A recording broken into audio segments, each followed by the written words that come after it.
하나님이 살아계심을 경험한 여호수아와 장로들은 하나님을 섬기는 세대였습니다.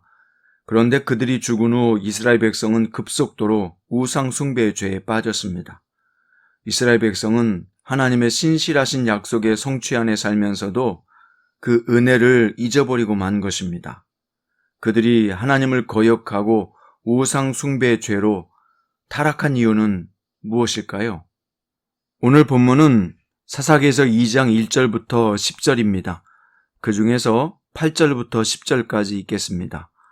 여호와의 종 눈의 아들 여호수아가 110세의 죽음에 무리가 그의 기업의 경내 에브라임 산지 가하스산 북쪽 딥낫 헤레스에 장사하였고 그 세대의 사람도 다 그 조상들에게로 돌아갔고 그 후에 일어난 다른 세대는 여호와를 알지 못하며 여호와께서 이스라엘을 위하여 행하신 일도 알지 못하였더라. 아멘. 오늘 말씀의 제목은 누가 우리의 자녀를 가르치겠는가? 입니다. 오늘 말씀을 요약하면 하나님의 사자가 하나님의 목소리를 청종하지 않는 이스라엘을 책망합니다. 이스라엘이 쫓아내지 않은 그 땅 주민이 그들의 가시와 올무가 될 것이라고 말하죠. 이에 백성이 소리 높여 웁니다. 여호수아와 그 세대 사람들이 죽은 후에 일어난 다른 세대는 하나님과 그분이 하신 일을 알지 못한다는 내용입니다. 먼저 여호와의 사자의 경고를 보겠습니다. 구약 성경에서 여호와의 사자는 신적인 존재로서 때로는 하나님의 말씀을 전달하는 천사를 가리킵니다. 이스라엘의 점진적 실패 이후에 여호와의 사자가 나타나 이스라엘에게 경고했습니다. 여호와의 사자는 길갈에서부터 복임으로 올라가면서 이스라엘이 실패한 원인을 지적합니다. 길갈은 가나안 입성 직후에 이스라엘 백성이 할례와 유월절 의식을 거행한 장소입니다. 이스라엘은 이곳에서 언약 백성으로 살아갈 것을 다짐했던 거죠. 그랬던 그들이 정체성을 상실하고 가나안 문화와 종교에 동화되어 살아가고 있었습니다. 가나안 족속을 진멸하라는 하나님의 명령을 따르지 않는 것입니다. 하나님의 말씀에 순종함으로써 얻는 유익을 저버리고 세상의 풍요를 따라간 것이 실패의 원인이었습니다. 이어서 새로운 세대의 등장을 소개하고 있는데요. 여호수아의 죽음은 정복시대에서 정착시대로 넘어가는 전환점이었습니다. 여호수아는 신실한 하나님의 종으로서 삶을 마감했고 그와 함께 하나님의 역사를 경험했던 백성들도 하나님을 잘 섬겼습니다.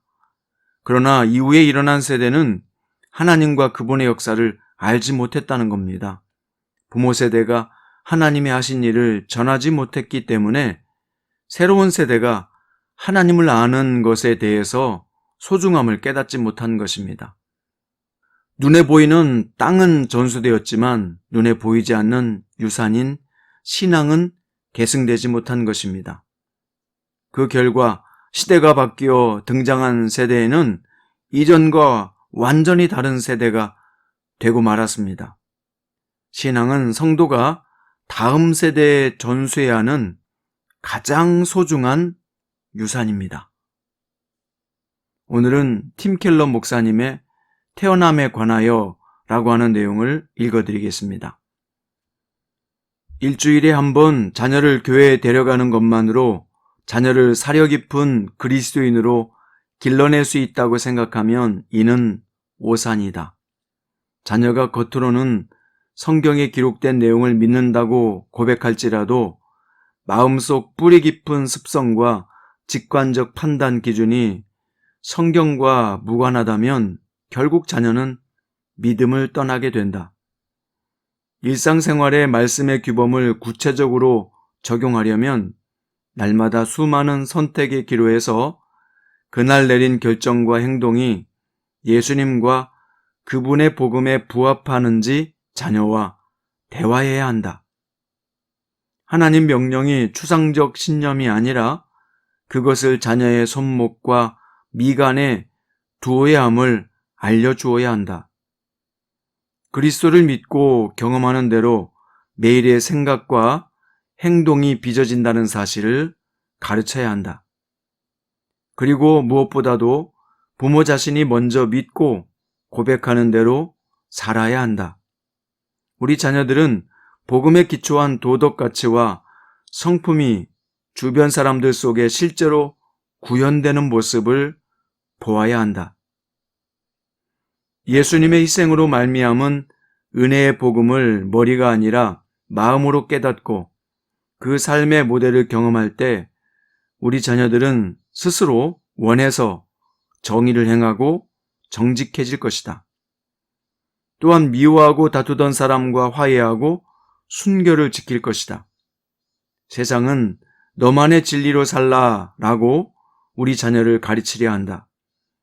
우리가 말씀대로 사는 것을 가르치지 않으면 반드시 다른 누군가가 다른 것으로 우리 자녀들을 가르칠 것이다. 참 마음에 와닿는 이야기죠? 우리 부모 자신이 먼저 믿고 고백하는 대로 살아야 한다라고 하는 내용이 더 마음에 와닿는 것 같습니다. 큐티 가족 여러분, 여호사와 그의 세대 사람들은 하나님을 알았지만 그 이후에 일어난 새로운 세대는 하나님과 그분이 하신 일을 알지 못했다는 것. 이것이 바로 사사시대의 흑역사의 시작임을 암시하고 있습니다. 역시 마찬가지입니다. 우리가 신앙생활을 했지만 이 신앙생활을 우리 자녀들에게 전수할 수 없다면 얼마나 큰 비극과 문제가 발생하게 될까요?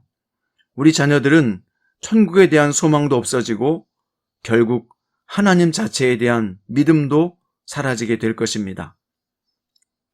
그러므로 우리 자신이 하나님을 잘 믿고 이 신앙을 우리 자녀들에게 또한 자손들에게 잘 증거할 수 있는 참된 그리스도인이 됩시다. 오늘 또 하나님 안에서 귀한 말씀대로 승리할 수 있기를 주의 이름으로 축원드립니다. 기도드립니다. 하나님, 가정과 교회 안의 다음 세대가 하나님을 알지 못하는 다른 세대가 될까 두렵습니다. 그들이 세상의 가시에 찔리고 우상의 올무에 갇히기 전에 우리가 삶의 현장에서 말씀을 심고 무릎으로 기도하는 모습을 보이게 하소서. 믿음의 유산을 물려주는 것이 기쁨이고 우리의 소망이게 하소서. 예수님의 이름으로 기도드립니다.